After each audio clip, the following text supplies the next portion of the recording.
नमस्कार दोस्तों। आज हम सुनेंगे सुभद्रा कुमारी चौहान द्वारा लिखित कहानी असमंजस। तो ये कहानी शुरू करते हैं। आप इतने दिन से आए क्यों नहीं केशव जी? सभा मंडप के बाहर निकलते निकलते कुसुम ने पूछा। मैं अपने मित्र बसंत के साथ बाहर चला गया था, केशव ने बसंत की ओर इशारा करते हुए जवाब दिया। कुसुम ने बसंत की ओर देखा, फिर जरा रुकती हुई बोली, क्या यही आपके मित्र बसंत है? मैंने जैसे इन्हें पहले कहीं देखा है। कॉन्वोकेशन डिबेट में फर्स्ट प्राइज आप ही को मिला था। कॉन्वोकेशन डिबेट में फर्स्ट प्राइज जीतने वाला बसंत एक बालिका के सामने कुछ घबरा सा गया। उसका चेहरा लाल हो गया। उसने कुछ भी उत्तर न दिया। केशव ने कहा, हाँ, प्राइज तो इन्हीं को मिला था। इसके बाद कुसुम, बसंत और केशव दोनों को शाम के समय अपने यहाँ चाय के लिए निमंत्रित करके अपने पिता के साथ कार पर बैठकर चली गई। कुसुम कुमारी अपने माता पिता की इकलौती कन्या है। इलाहाबाद के जॉर्ज टाउन में, जहाँ शहर के धनी मनी व्यक्तियों के बंगले हैं, वहीं कुसुम के पिता की एक विशाल कोठी है। शहर के प्रमुख धनी व्यक्तियों में उनकी गणना है। उनके पास मोटर है, गाड़ी है और भी न जाने क्या क्या है। 10-5 नौकर सदा उनके घर पर काम किया करते हैं। घर बैठे केवल लेन देन से ही उन्हें 600-700 रुपये मासिक की आमदनी हो जाती है। कुसुम ही उनकी एकमात्र संतान है, जो वहीं क्रॉसविट गर्ल्स स्कूल में मैट्रिक में पढ़ती है। केशव कुसुम का पड़ोसी है, यूनिवर्सिटी में बीए का विद्यार्थी है। बसंत केशव का सहपाठी है। वो अपने मामा के यहाँ साथ अय्यापुर में रहता है। बसंत के माता पिता बचपन में ही मर चुके हैं और तभी से बसंत अपने मामा का आश्रित है। बसंत पढ़ने लिखने में कुशाग्र बुद्धि, सदाचारी, सरल स्वभाव और मिलनसार है। इसलिए शिक्षक उसे चाहते हैं और सहपाठी उसका आदर करते हैं। शाम को केशव के आग्रह से बसंत कुसुम के घर पर आया तो जरूर था, किंतु उसे वहाँ बात बात में संकोच मालूम हो रहा था। जब कुसुम उसे लेकर मखमली सीढ़ियों पर से ऊपर अपने ड्राइंग रूम में जाने लगी, तब बसंत ने अपने पैरों की ओर देखा, जहाँ कुसुम के कमल सरीखे मुलायम पैर पड़ रहे थे। वहाँ अपने धूल भरे पैरों को रखने में उसको कुछ अटपटा सा लगा। कमरे में पहुंचकर वहाँ की विभूतियों को देखकर बसंत भौचक सा रह गया। ऐश्वर्य के प्रकाश में उसे अपनी दशा और भी हीन मालूम होने लगी। उस वातावरण के योग्य अपने को न समझकर उसे कष्ट हो रहा था। वो बार बार सोचता था कि मैं नाहक ही यहाँ आया। कुसुम अद्वितीय सुंदरी थी। उसकी शिक्षा और व्यवहारिक ज्ञान ने सोने में सुहागे का सा काम किया था। उसके शरीर पर आभूषणों का विशेष आडंबर न था। वो लाल किनारी की एक साड़ी पहनी थी, जो उसकी कांति से मिलकर और भी उज्जवल मालूम हो रही थी। कुसुम का व्यवहार बड़ा शिष्ट था। उसकी वाणी में संगीत का सा माधुर्य था। वो चतुर चितेरे के चित्र की तरह मनोहर, कुशल शिल्पी की कृति की तरह त्रुटि रहित और सुकवि की कल्पना की तरह सुंदर थी। बसंत के जीवन में किसी युवती बालिका से बातचीत करने का यह पहला ही अवसर था। उसने कुसुम की ओर एक बार देखा, फिर उसकी आंखें ऊपर न उठ सकीं। कुसुम ने चांदी के से सुंदर प्यालों में चाय बनाकर टेबल पर रखी। तश्तरियों में जलपान के लिए फल और मिठाइयाँ सजा दी। बसंत स्वभाव से ही शिष्ट था, किंतु आज वह साधारण शिष्टाचार की बातें करना ही भूल गया और उसने चुपचाप चाय पीना शुरू कर दिया। कुसुम यदि कोई बात पूछती तो बसंत का चेहरा कारण लाल हो जाता और उसका हृदय इस प्रकार धड़कने लगता जैसे वह किसी कठिन परीक्षक के सामने बैठा हो। चाय पीते पीते ही उसका गला सूख जाता था और सिवा हाँ या न के वह कुछ न बोल सकता था। इंटर यूनिवर्सिटी डिबेट में जाकर बनारस से अपने कॉलेज के लिए शील्ड और जीत जीत लाने वाले बसंत के लिए उतना कठिन न था जितना कठिन आज उसे साधारण बातचीत करना मालूम हो रहा था। वो अपनी दशा पर स्वयं हैरान था और उसे अपने अचानक मौन पर आश्चर्य हो रहा था। केशव के आग्रह पर जब कुसुम ने सितार पर यमन कल्याण बजाकर सुनाया तो वसंत ने कहा, आप तो संगीत में भी बड़ी प्रवीण हैं। ये सुनकर कुसुम ने जरा हंसकर कहा, आप तो मुझे बनाते हैं, अभी तो मुझे अच्छी तरह बजाना भी नहीं आता। ये सुनकर बसंत का अपने वाक्य मूर्खतापूर्ण लगने लगा और उसे अपनी उक्ति में केवल व्यंग का ही आभास मालूम पड़ा। बसंत कुछ देर बाद बोला था, अब बोलने के बाद अपने को धिक्कार रहा था। बसंत जब वापस आया तो उसे कुछ याद आ रहा था कि कैसे कुसुम ने चलते समय उससे कभी कभी आते रहने का अनुरोध किया था, किंतु वो अकेला कुसुम के घर न जा सका और एक दिन फिर केशव के ही साथ गया। उसी प्रकार बसंत जब कई बार कुसुम के घर गया तो कुसुम ने देखा कि बसंत भी बातचीत कर सकता है। उसकी विद्वता और योग्यता पर तो कुसुम पहले से ही मुग्ध थी। अब उसकी मर्यादित सीमा के अंदर बातचीत और व्यवहारिक ज्ञान को देखकर कुसुम की श्रद्धा और बढ़ गई। अन्य नवयुवकों की तरह बसंत में उच्च श्रृंखलता और उद्दंडता न थी। उसकी बातचीत, हंसी मजाक सब सीमा के बाहर न जाते थे। कुसुम ने बसंत से अंग्रेजी पढ़ाने के लिए आग्रह किया, जिसे बसंत ने स्वीकार कर लिया और इस प्रकार धीरे धीरे कुसुम और बसंत की घनिष्ठता बढ़ने लगी। कुसुम से मिलने के पहले बसंत ने उसके विषय में जो धारणा बना रखी थी कि धनवान पिता की अकेली कन्या जरूर उद्धत स्वभाव की होगी, वो निर्मूल हो गई। अब उसे कुसुम के पास जाने की सदा इच्छा बनी रहती थी। सवेरे से ही वो शाम होने की बाट देखा करता। उसकी दशा पर उसे स्वयं आश्चर्य था। कुसुम मैट्रिक पास हो गई और बसंत बीए, किंतु दोनों ही ने आगे पढ़ना जारी रखा। बसंत अब भी कभी कभी कुसुम के घर आया करता था। एक दिन बसंत ने सुना कि कुसुम का विवाह मई के महीने में होने वाला है। बसंत समझ न सका कि यह सुनकर उसका चित्त अव्यवस्थित सा क्यों हो गया। उसने कभी स्वप्न में भी न सोचा था कि कुसुम के साथ भी उसका कोई ऐसा संबंध हो सकता है। अपनी और कुसुम की आर्थिक स्थिति में जमीन आसमान का अंतर वह देखा करता था और कभी इस प्रकार की असंभव कल्पना को न लाने के लिए उसे अपने ऊपर विश्वास था। कुसुम उसके लिए आकाश कुसुम थी। उसे छूने तक की कल्पना बेचारा बसंत कैसे करता। अदरक के व्यापारी को जहाज की खबर से क्या मतलब, और यदि जहाज की खबर सुनकर उसे सुख दुख हो तो आश्चर्य की बात थी है। बसंत यही सोच रहा था। कुसुम दूर दूर तक उसके लिए सोचने का कोई विषय नहीं थी, किंतु ज्यों ही शाम हुई वो अपने आप को रोक न सका। निकला तो वो टहलने, लेकिन टहलता हुआ कुसुम के घर जा पहुंचा। जब वह कुसुम के घर पहुंचा तो वहां कुसुम नहीं थी। वो ड्राइंग रूम में बैठकर एक एल्बम के पन्ने पलटने लगा। उसकी दृष्टि एक चित्र पर जाकर एकाएक रुक गई। बड़ी देर तक उस चित्र को ध्यानपूर्वक देखता रहा। उसका सिर चित्र के ऊपर झुक गया और आंसू की दो बड़ी बड़ी बूंदें गिर पड़ी।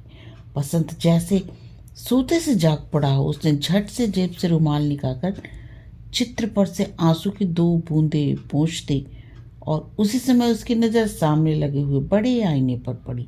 कुसुम उसके पीछे चुपचाप खड़ी थी। उसकी आंखें सजल थीं। बसंत कुछ घबरा सा गया। कुसुम के पास की एक कुर्सी खींचकर बैठ गई। थोड़ी देर तक दोनों ही चुपचाप रहे। आखिर कुसुम ने ही कुछ देर बाद निस्तब्धता भंग करते हुए कहा, बसंत बाबू, अब तो बहुत देर हो चुकी है। बसंत ने कहा, जो कुछ हुआ ठीक ही हुआ है। उसके बाद मिल्टन की एक पोयम की कुछ पंक्तियां जो कुसुम न समझ सकती थी, बसंत ने उसे समझाई। बसंत अपने घर गया और कुसुम अपने पिता के साथ हवाखोरी के लिए। गर्मी की छुट्टी में बसंत को एक लाल लिफाफे में कुसुम की शादी का निमंत्रण पत्र मिला और कुछ दिन बाद उसने यह सुना कि कुसुम का विवाह एक धनी मनी जमींदार के यहाँ सकुशल हो गया। कुसुम का पढ़ना लिखना बंद हो गया और साथ ही बंद हो गया बसंत का उसके यहाँ का आना जाना। बसंत को मालूम हुआ कि उसका हृदय उससे छिप छिप कर कुसुम को कितना चाहने लगा था। कुसुम को अपनाने की लालसा भी उसके हृदय में दबी हुई थी। अपने हृदय के इस विश्लेषण पर बसंत को आश्चर्य हुआ। इन इच्छाओं ने कब उसके हृदय में प्रवेश किया था, बसंत निर्धारित न कर सका। कब यह भावना उसके हृदय में आई, ऐसा उसे स्पष्ट भाव से स्मरण नहीं आया।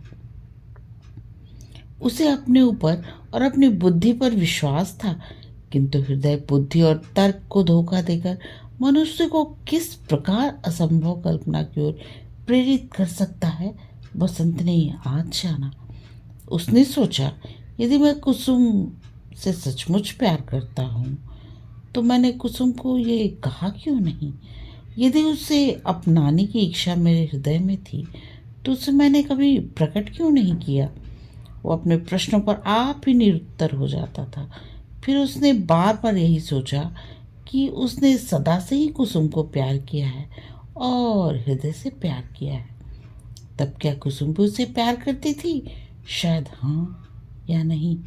बसंत कुछ निश्चय न कर सका, किंतु तर्क की शुष्क विवेचना में उस दिन की कुसुम की सजल आंखें डूबते हुए को तिनके के सहारे की तरह बसंत को मालूम हुई। बसंत एमए पास करने पर लाहौर कॉलेज में प्रोफेसर हो गया और साधारण स्थिति में अपने दिन काटने लगा। उसे प्रोफेसरी करते करते 4 साल हो गए, किंतु उसके जीवन में कोई विशेष परिवर्तन न हुआ। उसके मामा ने उसके विवाह के लिए 2-4 बार कहा भी, किंतु बसंत ने टाल दिया। माता पिता तो थे नहीं जो उसे बार बार विवाह के लिए बाध्य करते। मित्रों ने भी यदि कभी बसंत से उसकी चर्चा की तो बसंत ने बात सदा हंसी में उड़ा दी। अपनी इस लापरवाही का कारण वो खुद न समझ सकता था। विवाह न करने की उसने कोई प्रतिज्ञा तो न कर रखी थी, किंतु न जाने क्यों उसका चित्त अव्यवस्थित था। विवाह की ओर उसका झुकाव नहीं सा था। इन 4 वर्षों में बसंत एक बार भी इलाहाबाद नहीं गया। बार बार इच्छा होते हुए भी वो वहां न जा सका। उसके मामा की बदली लखनऊ हो गई थी। अब इलाहाबाद जाता भी तो किसके यहाँ? अपने क्लास की विद्यार्थियों को टाटा नगर के कारखाने दिखलाकर जब बसंत लौट रहा था, उसे इलाहाबाद स्टेशन से जाना पड़ा। यहाँ एक दिन रुकने के प्रलोभन को वह न रोक सका। सामान स्टेशन पर छोड़कर पहले वो अपने पुराने साथियों से मिलने गया। 1-2 को छोड़कर उसे और कोई न मिला। फिर वह जॉर्ज टाउन की ओर गया और उसके पैर अपने आप कुसुम के घर पास जाकर ठिठक गए। दरवाजे पर वही पुराना चौकीदार बैठा हुआ हाथ में तंबाकू मल रहा था। बसंत को देखते ही वो उठकर खड़ा हो गया, बोला, बहुत दिन के बाद आए भैया, और बिना बसंत के कहीं ही अंदर खबर देने चला गया। बसंत जाकर उसी ड्राइंग रूम में बैठ गया जहाँ बहुत बार कुसुम के शिक्षक के रूप में बैठ चुका था। इस बार वर्षों में कुसुम और बसंत के बीच किसी प्रकार का कोई पत्र व्यवहार नहीं हुआ था, न उन्हें एक दूसरे के विषय में कुछ मालूम था। बसंत सोच रहा था, इतने दिनों के बाद कुसुम न जाने किस भाव से मिलती है, कैसा स्वागत करती है, उसका आना उसे अच्छा भी लगता है या नहीं, कौन जाने।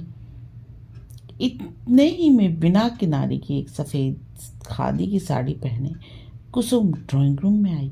बसंत ने बड़े ही नम्र भाव से उठकर अभिवादन किया। क्यों, क्या हुआ? कुसुम को इतनी जल्दी भूल गए जो अपरिचित की तरह शिष्टाचार करते हो बसंत बाबू? कुसुम ने हल्की मुस्कुराहट के साथ कहा। बसंत का इस ओर ध्यान न था और चकित दृष्टि से कुसुम के सादे पहनावे को देख रहा था। सौभाग्य को कोई चिन्ह न थे, न तो हाथ में चूड़ी और न माथे पर सिंदूर की बिंदी। विधाता, तो क्या कुसुम विधवा हो चुकी है? किंतु बसंत का हृदय इस बात को मानने के लिए तैयार ही न होता था। क्या सोच रहे हो बसंत बाबू?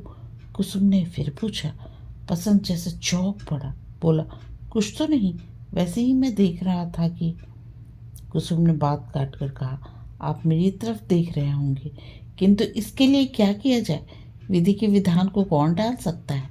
बसंत को मालूम हुआ कि विवाह के 2 ही वर्ष बाद कुसुम विधवा हो गई।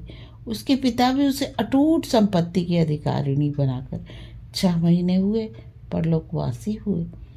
बसंत ने देखा कि विपत्तियों ने कुसुम को ज्ञान से उससे भी अधिक प्रौढ़ बना दिया है। कुसुम उम्र में बसंत से कुछ साल छोटी थी, किंतु बसंत अभी संसार सागर के इसी तट पर था और कुसुम कुसुम लहरों के चपेट में आकर उस पार बसंत से बहुत दूर पहुंच गई थी। बसंत के जीवन में आशा थी, कुसुम का जीवन निराशापूर्ण था। निराशा की अंतिम सीमा शांति है। कुसुम उसी शांति का अनुभव कर रही थी। उस दिन बसंत फिर लौटकर वापस न जा सका। कुसुम के अनुरोध से वो 2 दिन तक कुसुम का मेहमान रहा। दोनों ने परस्पर एक दूसरे के विषय में इतने दिनों का हालचाल जाना। पत्र न लिखने की शिकायत न तो बसंत को थी न कुसुम को। चलते समय कुसुम ने बसंत से आग्रह किया, यदि किसी काम से उन्हें इस ओर आना हो तो इलाहाबाद में जरूर ठहरे। कुसुम बसंत का हृदय उसकी आंखों में देख रही थी।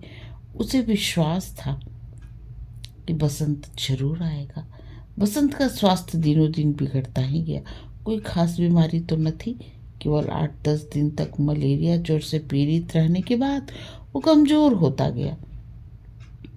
छुट्टी में जलवायु परिवर्तन के लिए बसंत मसूरी गया। प्रकृति के सुंदर दृश्य, यात्रियों की चहल पहल, बिजली की रोशनी, किसी भी बात से बसंत के चित्त को शांति न मिल सकी। वह सदा गंभीर और उदास रहा करता। कुसुम को वह जी से प्यार करता था। बसंत का स्वभाव और चरित्र अत्यंत उज्जवल और ऊंचा था। फिर भी वह सोचता कि कुसुम के विवाह के समय, उसके सुख के समय उसकी आंखों में आंसू आए थे और कुसुम का विधवा होने पर उसके हृदय में आशा का संचार हुआ है। तब वो अपने विचारों पर स्वयं लज्जित होता और अपने को नीच समझकर धिक्कारता। बसंत बहुत दिनों तक मसूरी में न रह सका। देहरादून एक्सप्रेस से वह एक दिन इलाहाबाद जा पहुंचा। कुसुम के सद्व्यवहार से कुछ शांति मिली। कई दिनों से बसंत कुसुम को कुछ कहना चाहता था, किंतु कहते समय उसे ऐसा मालूम होता जैसे कोई आकर उसकी जबान पकड़ लेता हो। वो कुछ न कह सकता था। एक दिन बगीचे में कुसुम बसंत के साथ टहल रही थी। दोनों ही चुपचाप थे। बसंत ने निस्तब्धता भंग की। उसने पूछा, कुसुम, तुम अपना सारा जीवन इसी प्रकार तपस्विनी की तरह बिता दोगी? क्या करूं, ईश्वर की ऐसी ही इच्छा है, कुसुम ने शांति से उत्तर दिया। किंतु इस तपश्चर्या को सुख में परिवर्तित करने का कोई मार्ग नहीं है। क्या मार्ग हो सकता है बसंत? तुम ही कहो ना, मेरी समझ में तो नहीं आता। बसंत ने धड़कते हुए हृदय से कहा, पुनर्विवाह, जैसा कि तुम्हारी सखी मालती ने भी किया है। कुसुम को एक धक्का सा लगा। उसका चेहरा लाल हो गया। उसने दृढ़ता से कहा, लेकिन बसंत, मुझसे तो ये कभी ना हो सकेगा। बसंत चुप हो गया। वो रह रहकर अपनी गलती पर पछता रहा था। बसंत ने साहस करके इस नाजुक विषय को छेड़ तो जरूर दिया था, किंतु वो डर रहा था कि कहीं कुसुम की नज़र से वह नीचे न गिर जाए। दोनों चुप थे। दोनों के दिमाग में एक प्रकार का तूफान सा उठ रहा था। टहलते टहलते कुसुम जैसे थक कर एक संगमरमर की बेंच पर बैठ गई। उसने बसंत से भी बैठ जाने का इशारा किया। उसने कहा, बसंत, मैं तुम्हें कितना चाहती हूँ, शायद तुम इसे अभी तक अच्छी तरह नहीं जान पाए हो। बसंत के हृदय में फिर आशा चमक उठी। वो ध्यानपूर्वक उत्सुकता के साथ कुसुम की बात सुनने लगा। कुसुम ने कहा, तुम भी मुझे पहले से चाहते थे। ये बात मुझसे छिपी न रह सकी। उस दिन ड्राइंग रूम में यह बात अपने आप ही प्रकट हो गई, लेकिन यह प्रकट हुई बहुत देर बाद। तब उसके लिए कोई उपाय शेष न था। उसके बाद बसंत इन लंबे 4 वर्षों की अवधि में भी मैं तुम्हें भूल नहीं सकी हूँ, जैसा कि तुम देख रहे हो। बसंत का हृदय जोर से धड़क रहा था। कुसुम ने फिर कहा, इतना सब होते हुए भी बसंत, मैंने निश्चय किया है कि मैं कभी पुनर्विवाह न करूंगी। अपने माता पिता और अपने स्वामी की स्मृति को कलंक न लगाऊंगी। तुम्हारा और मेरा शुद्ध प्रेम है, उसमें वासना और स्वार्थी गंध नहीं है। बसंत हताश हो गया। कुसुम ने फिर कहा, कहानियों की तरह क्या प्रेम का अंत विवाह में ही होना चाहिए बसंत? बसंत कोई उत्तर न दे सका। उसने देखा कुसुम प्रेम की दौड़ में भी उससे बहुत आगे निकल गई है। बसंत अपने को स्वार्थी और ओछे हृदय का समझने लगा।